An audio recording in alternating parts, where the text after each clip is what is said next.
আল্লাহর কসম, এই সমস্ত কার্যক্রম যারা করে এরা মুসলমান দাবি করতে পারে কিন্তু হতে পারে না। নবীর উম্মত দাবি করো, সুন্নাহ মানো না, নবীর অপমানে তোমার হৃদয় কাঁদে না। নবীর উম্মত দাবি করো, সুন্নাহ মানো না, নবীর অপমানে তোমার হৃদয় কাঁদে না। তুমি বিজাতীয় সংস্কৃতিতে সপেছ পরাণ, তুমি বিজাতীয় সংস্কৃতিতে সপেছ পরাণ। তুমি কেমন মুসলমান, তুমি কেমন মুসলমান, নামাজের সাথে নাই পরিচয়, মানো না কোরআন, নামাজের সাথে নাই পরিচয়, মানো না কোরআন। তুমি কেমন মুসলমান, তুমি কেমন মুসলমান? আছে না নাই? আছে। 100 ভাগের 1 ভাগ মহব্বত গোটা জমিনের মধ্যে ছড়ায়, বাকি থাকে 99 ভাগ মহব্বত। আল্লাহ পাক রব্বুল আলামিন কয় বাকি 99 ভাগ মহব্বত আমার কাছে রেখে দিলাম, কারণ তুমি এত কোটি কোটি গুনাহ করবা, এই গুনাহগুলো তোমার ক্ষমা করা লাগবে। দেখেন আল্লাহ পাক রব্বুল আলামিন জমিনে আমাদেরকে ইবাদতের জন্য পাঠাইছেন, ঠিক না? দুনিয়াতে যারা চাকরি করে 30 দিনের চাকরির মেয়াদ, 1 মাসে 30 দিন। 30 দিনে কোনো বান্দা যদি 20 দিন চাকরি করে 10 দিন না করে, বলেন তো 10 দিনের বেতন দেওয়া হয় না কাটা হয়? কাটা হয়। দুনিয়ার মানুষ 5 দিন বাধা দিলেও, 5 দিন না চাকরি করলেও বেতন কাটা, 10 দিন চাকরি না করলেও বেতন কাটা। আল্লাহ পাক আপনাকে আমাকে চাকরি দিলেন, 5 ওয়াক্ত নামাজ পড়বা, মিথ্যা বলবা না, সত্য বলবা, মানুষকে কষ্ট দিবা না, দান সদকা করবা, যাকাত দিবা, হজ করবা, এগুলো সব আল্লাহ পাকের তরফ থেকে আপনার প্রতি আমার প্রতি কাজ। তার মানে আমরাও চাকরি করি, তবে কার চাকরি?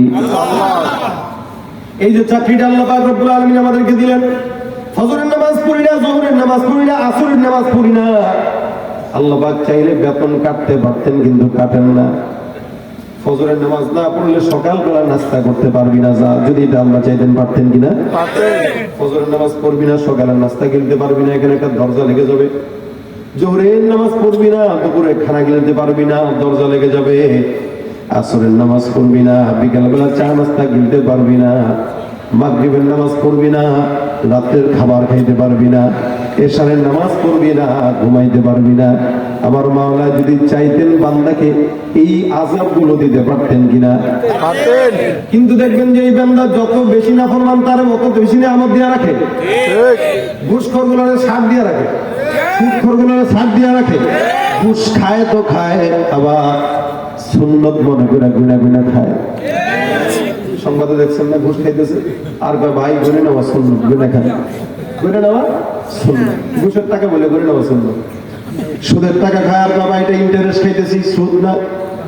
আবার এটা মুনাফা খাইতেছি, এটা সুদ নয়। তারপরে বউরে পিটায় স্বামীর বাড়ির থেকে, শ্বশুর বাড়ির থেকে যৌতুক নিয়ে এসে নাম দিছে গিফট অথবা হাদিয়া। এই যে গুনাহগুলো করে, এগুলোকে গুনাহ মনে করে না। মুসলমান বুঝবেন, আমার আল্লাহ পাক চাইলে বান্দার সমস্ত রিজিক বন্ধ করতে পারতেন, কিন্তু আল্লাহ পাক বান্দা যতই গুনাহ করুক না কেন, আমার মাওলায় একটা সেকেন্ডের জন্য আমাদেরকে রিজিক বন্ধ করেন নাই।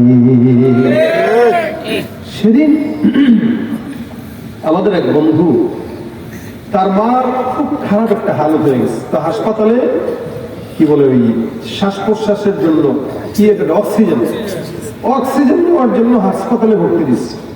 তো উনি বললো, ভাই ফকির বানাই দিয়েছে কেমনে? পার ঘন্টায় অক্সিজেনের জন্য 65,000 টাকা করে নিচ্ছে।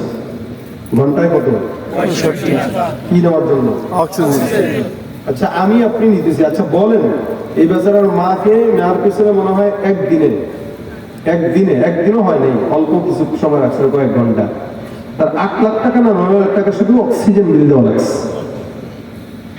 8-9 লাখ টাকা শুধু অক্সিজেন বিল। এবার আপনি হিসাব করেন কত কোটি কোটি কোটি কোটি টাকার অক্সিজেন আল্লাহর কাছ থেকে ফ্রি পেয়েছে। সুবহানাল্লাহ। জোরে বলেন সুবহানাল্লাহ। কত অক্সিজেন আল্লাহ পাক আমাদেরকে দিয়েছে। সেখান থেকে আমরা কি করতেছি বলেন? কয়বার বলছি আলহামদুলিল্লাহ, কয়বার বলছি? একদিন চিন্তা করছেন যে আল্লাহ এই যে টানতেছি আবার যাচ্ছে, এই যে টানতেছি আবার যাচ্ছে। সেদিন আরেকজন বলল, এই নিঃশ্বাস নিতে পারে কিন্তু বের করতে পারে না, এটার জন্য তাকে প্রত্যেক দিন ডাক্তারের কাছে যে কি জানি করা লাগে, ওইভাবে বেঁচে আছে। তারা নিতে পারে, ওই নেওয়ার পরে আবার যে খারাপটা বের করবে, দেয় তো ভালোটা, ছাড়ে খারাপটা, তো খারাপটা ছাড়ার তার অবস্থা নেই, ভালোটা নিতে পারে, ছাড়তে পারে না। ওই খারাপটা যখন ছাড়তে পারে না, ভিতরে সবকিছু তার এলোমেলো হয়ে যায়। দেখেন, পুঙ্খানু চিন্তা করেন যে আল্লাহ পাক এরপর একটা সেকেন্ডের জন্য আমাদের নিয়ামত ছিনাই দেন না। কিন্তু দুনিয়াতে মানুষ কিন্তু চাকরি না করলে টাকা কেটে নেয়, আল্লাহ নেয় না। কেন? ওই যে মহাব্বত কয় গুণ, 99 গুণ। মুসলমান, এই কারণে নবী করিম সাল্লাল্লাহু আলাইহি ওয়াসাল্লাম বলেন টেনশনের কারণ নাই, আমার আল্লাহ বান্দাকে ক্ষমা করবেন। যদিও আমরা আখির জামানের উম্মত, আমাদেরকে আরো বেশি ক্ষমা করবেন। সুবহানাল্লাহ।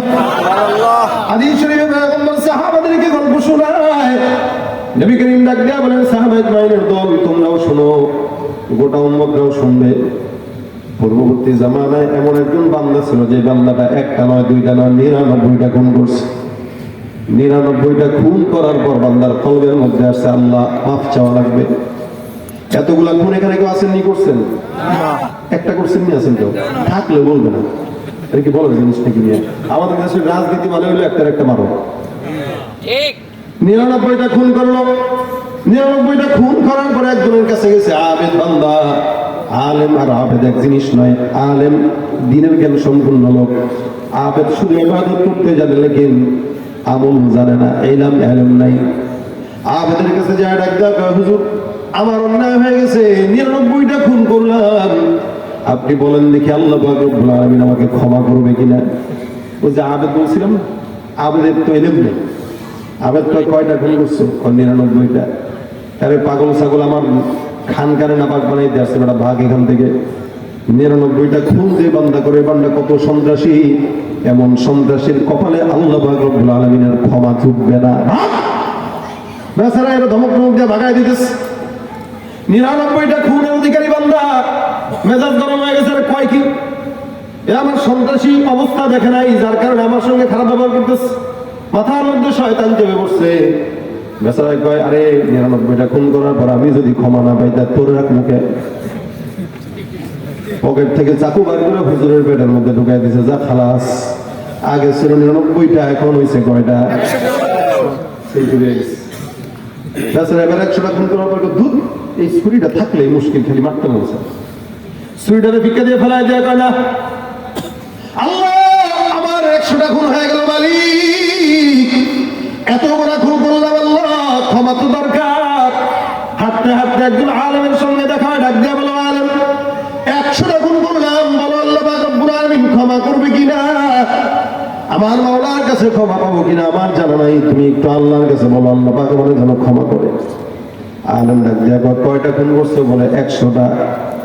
তুমি 100টা খুন করে টেনশন করতেছো, টেনশনের কোনো কারণ নাই, তোমার খুন যেখানেই শেষ, আমার মাওলার দয়া মাত্র সেখান থেকে শুরু। 100টা খুন করার পর আল্লাহ পাক রব্বুল আলামিনের দরবারে বান্দা মাফ চাওয়ার জন্য চিন্তা করলো। এই যে কলমের ভিতরে বান্দার খেয়াল আসলো, এই বান্দা রওনা হয়ে গেছে। আলেম ডাক দেয়া বলে, যাও যাও, এই এলাকার থেকে অমুক একটা এলাকার মধ্যে যাবা, ওখানে কিছু আল্লাহওয়ালা বান্দারা বসা আছে, তাদের সহবতে সময় লাগাও, তাদের সঙ্গে থাকো, আল্লাহ পাক রব্বুল আলামিন তোমাকে ক্ষমা করে দিবে। উদাহরণস্বরূপ এই নয়াকান্দি থেকে বান্দা রওনা হয়ে গেছে ঢাকায় তওবা করার জন্য। যেতে যেতে মাত্র 5 পর্যন্ত গেল, অথবা ভাঙ্গা পর্যন্ত গেল, আবার আল্লাহ পাক ডাক দেয়া বলে, হে ফেরেশতার দল, এই বান্দাটা অল্প রাস্তা যাওয়ার পর আমি আল্লাহ বললাম, বান্দার হায়াতের চাবিকাঠি এখানেই শেষ, এই বান্দার জানটা কবজ করে আমি আল্লাহর কাছে নিয়ে আসো। ভাইরা আমার, আমাদের যুবকরা মনে করে, যুব সমাজরা মনে করে, গুনাহ তো অনেক করতেছি, সমস্যা নেই, 50 বছর বয়সে আল্লাহর কাছে ক্ষমা চেয়ে নিব। 31st নাইট আজকে রাত্রিতে শুরু হবে, কিছুক্ষণ পরে দেখবেন ঢোল তাবলার আওয়াজ, গান বাজনার আওয়াজ, হবে কি হবে না? মুসলমানের সন্তান মাহফিল শুনে যায়, ওখানে তারপরে বাজি ফুটাবে, ওখানে গান শুনবার, নাচবে। আল্লাহর কসম, এই সমস্ত কার্যক্রম যারা করে, এরা মুসলমান দাবি করতে পারে কিন্তু হতে পারে না। নবীর উম্মত দাবি করো, সুন্নাহ মানো না, নবীর অপমানে তোমার হৃদয় কাঁদে না। নবীর উম্মত দাবি করো, সুন্নাহ মানো না,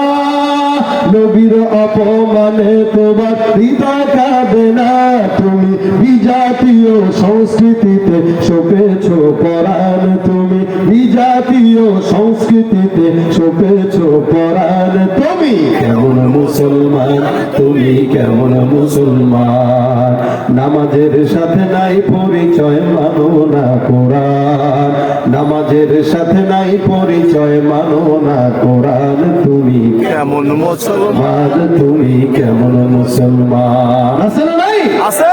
এখানে যেই কোনো যুবক আসছে, একটা যুবককে আমি বলবো, প্রত্যেকটা যুবককে, একটা যুবক যেন আজকের রাত্রিতে কোনো উলঙ্গপনা দেখা কোনো না করে। নিয়ত করবো তো ইনশাল্লাহ। ইনশাআল্লাহ। দেখাই আল্লাহ, আল্লাহ কবুল করুক, বলেন আমিন। মাহফিল যেটা শুনতেছে এখানে শুনে নিয়ে বাসা পর্যন্ত ইখলাস যেন থাকে, আল্লাহর ভয় যেমন করতে থাকে। আমিন আমিন। বান্দা আল্লাহ পাক রব্বুল আলামিন হায়াত শেষ করে দিয়েছে, হায়াতের কোনো সীমা নাই। আজরাইল আসছে, জান কবজ করে নিয়ে গেছে, মৃত্যু তো হয়ে গেল, তওবা তো করলো না। খুন হইল কয়টা? 100। এতগুলো খুন করার পর এই বান্দা জান্নাতি নাকি জাহান্নামী? ফেরেশতাদের মধ্যে দ্বন্দ্ব, এক দল ফেরেশতা রাখ দেয়া কয় এটা জান্নাতি, আরেক দল কয় না না এটা জাহান্নামী। কেন জাহান্নামী বলে? 100টা খুন করলো।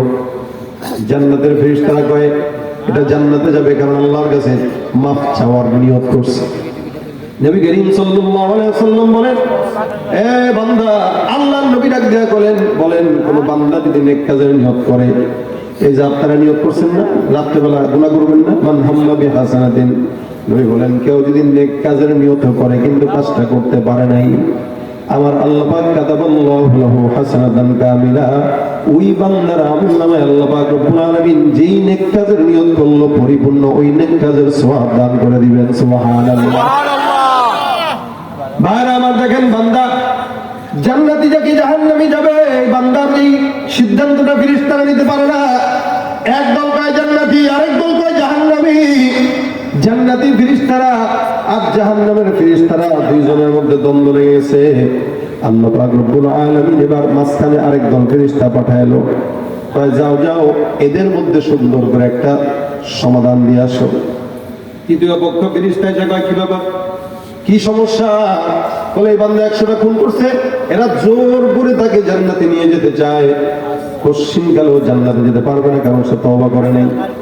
আর নেককার ফেরেশতারা ডাক দেয়া কয় না না, তওবার নিয়ত করছে, যদি বাঁচতো তওবা করতো, কিন্তু বাঁচে নাই, এটা তো তার দোষ নাই, এটা আল্লাহ পাকের নিজাম।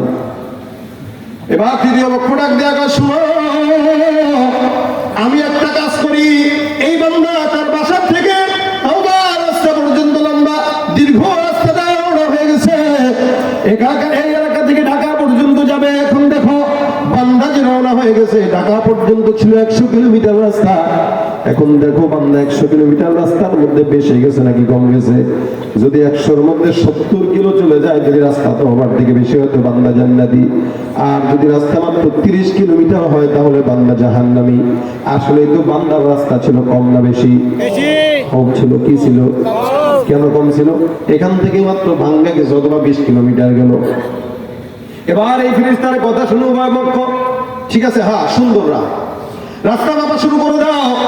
আল্লাহর বান্দা রাস্তা, আল্লাহর ফেরেশতা রাস্তা বাবা শুরু করে দেয়, এক হাত দুই হাত করতে করতে মারতে মারতে সুন্দর করে সামনে আগায়।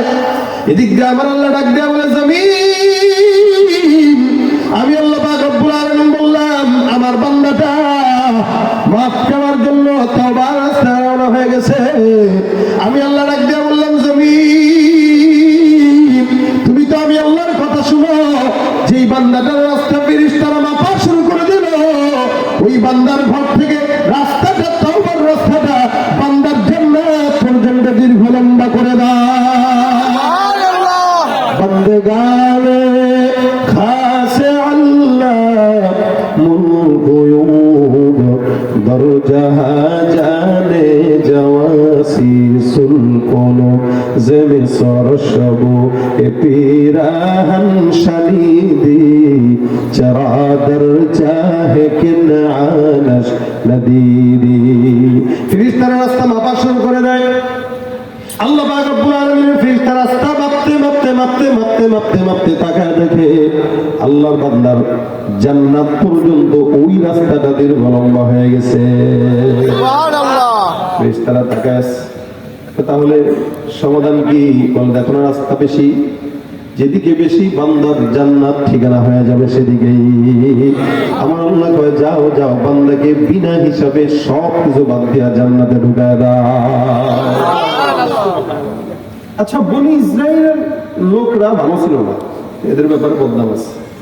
এই বদনামওয়ালা লোকদেরকে আল্লাহ পাক যদি 100টা খুন করার পরে মাফ করতে পারে।